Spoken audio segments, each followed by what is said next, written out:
Good morning students. आज हम अर्थशास्त्र में चौथे चैप्टर के अंतर्गत मांग का नियम पढ़ेंगे, लॉ ऑफ डिमांड। अन्य बातों के समान रहने पर, देखो आपने पहले भी ये टॉपिक देखा होगा कि अन्य बातों के समान रहने पर बहुत बार आया है। देखो आज हम इसका अर्थ भी समझेंगे। तो सबसे पहले तो देखिए मांग का नियम क्या बताता है।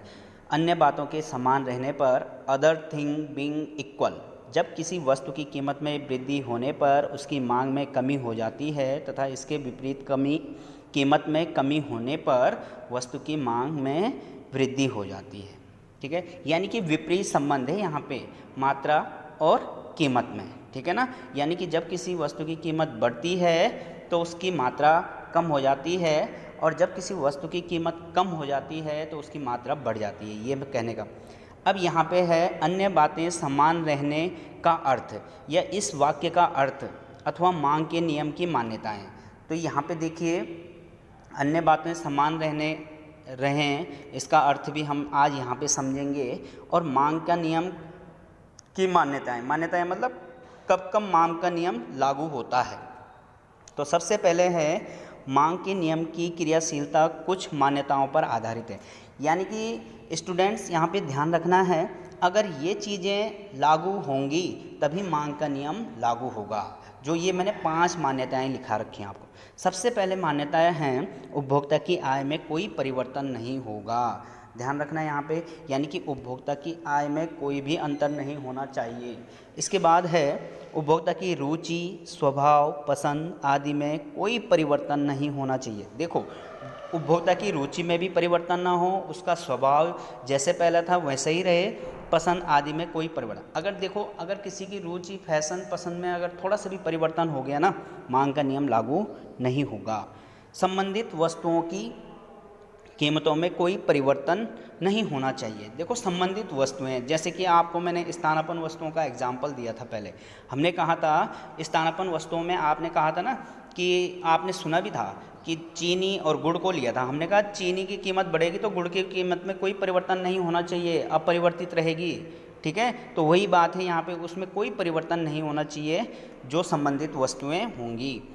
चौथा पॉइंट है किसी नवीन स्थानापन्न वस्तुओं का उपभोक्ता को ज्ञान नहीं होना चाहिए। देखो उपभोक्ता को ये भी ज्ञान नहीं होना चाहिए कि कोई नई दूसरी वस्तु आ गई है, इसका उपभोग छोड़ के इसे प्रयोग करेंगे तो तब मांग का नियम लागू नहीं होगा। भविष्य में वस्तु की कीमत में परिवर्तन की संभावना नहीं होनी चाहिए। और देखिए अगर भविष्य में किसी वस्तु की कीमत बढ़ रही है तो जाहिर सी बात है हम उसको इसी समय खरीद लेंगे। तो ऐसा भी नहीं होना चाहिए कि भविष्य में किसी वस्तु की कीमत में परिवर्तन की संभावना होगी, तो ये नहीं होना चाहिए। ये 5 पॉइंट जब तक रहेंगे तब तक क्या होएगा, मांग का नियम लागू होगा। आगे चलते हैं इसमें। अब है मांग वक्र का ढाल ऋणात्मक क्यों। ठीक है, देखो यहाँ पे क्वेश्चन आता है पेपर में, मांग वक्र का ढाल ऋणात्मक क्यों होता है समझाइए। तो भाई इसके कुछ पॉइंट हैं, 3 पॉइंट हैं, तीनों पॉइंट यहाँ पे समझाया जाएगा आपको। सबसे पहले देखिए मांग वक्र का ढाल ऋणात्मक होता है, अर्थात यह वक्र बाएं से दाएं नीचे की ओर गिरता हुआ होता है। देखो बाएं से दाएं का मतलब ऐसे में आता है मांग वक्र, और हम इस लाइन को बोल देते हैं डी। तो ये ऋणात्मक है कि नहीं है, जब नीचे की ओर आ रहा है, ये इधर की ओर आ रहा है ये, तो इसलिए मांग वक्र का ढाल ऋणात्मक होता है, बाएं से दाएं नीचे गिरता है, जिसका अर्थ है कि कीमत कम होने पर अधिक वस्तुएं खरीदी जाती हैं और कीमत अधिक होने पर कम वस्तुएं खरीदी जाती हैं। मांग वक्र ऋणात्मक निम्नलिखित कारणों से उत्पन्न होता है। अब देखो क्या है, सबसे पहला टॉपिक है इसमें घटती सीमांत उपयोगिता नियम। हमने सीमांत उपयोगिता नियम पढ़ा है, हमने उपयोगिता ह्रास नियम पढ़ा है, तो आपको पता है उसी के कारण। अब देखो यहाँ पे क्या होता है, मांग का नियम घटती सीमांत उपयोगिता नियम पर आधारित है। ठीक है, इस नियम के अनुसार उपभोक्ता द्वारा वस्तु की अतिरिक्त इकाइयों का उपभोग करने पर वस्तु की सीमांत इकाइयों की उपयोगिता क्रमशः घटती जाती है। देखो क्रमशः घटती जाती है, तो यहाँ पे आपने ध्यान रखना है, क्रमशः घटती जाती है का मतलब क्या है।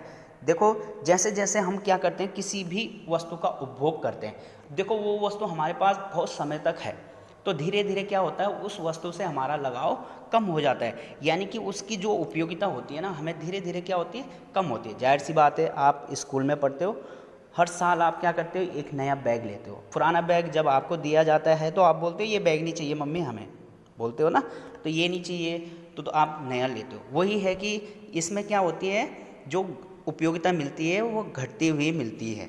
ठीक है, आगे है सीमांत इकाइयों की घटती उपयोगिता के कारण उपभोक्ता वस्तु की अतिरिक्त इकाइयों की कीमत कम देना चाहता है।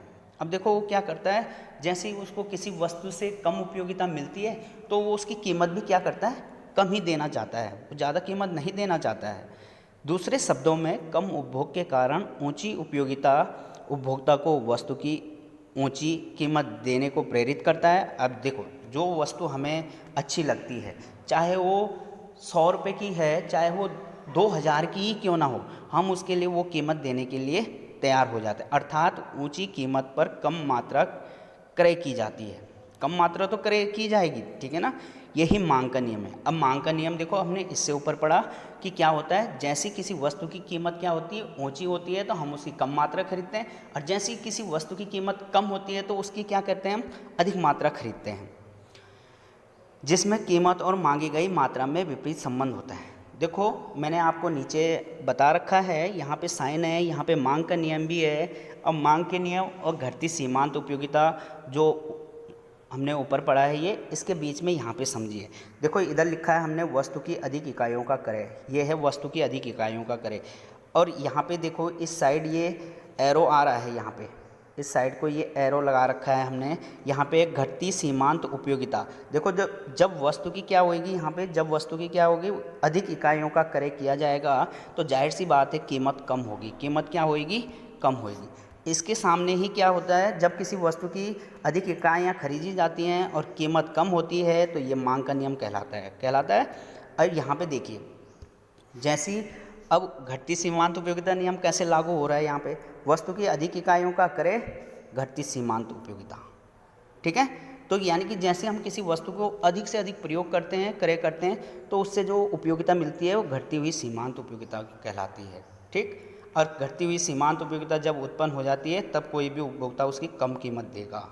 तीनों पॉइंट समझ गए होंगे, और मांग का नियम भी आप यहाँ पे क्लियर कर चुके होंगे।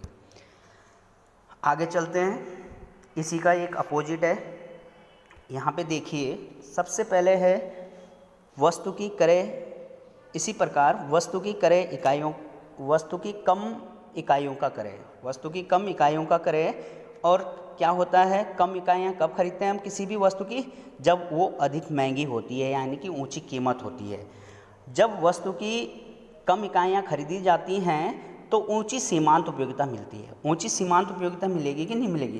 देखो मैंने कोई ब्रांडेड वस्तु ली है और वो ब्रांडेड वस्तु मैंने बहुत महंगी ली है, क्या किया है, बहुत महंगा लिया है। जो भी ब्रांडेड वस्तु होगी वो क्या होगी, उसको हम क्या करेंगे, कम खरीदेंगे, लेकिन उससे सीमांत उपयोगिता हमें अधिक मिलेगी, यानी कि उससे हमें संतुष्टि बहुत अधिक मिलेगी, और कीमत तो आप अधिक दोगे ही दोगे क्योंकि ब्रांडेड वस्तु खरीदते हैं।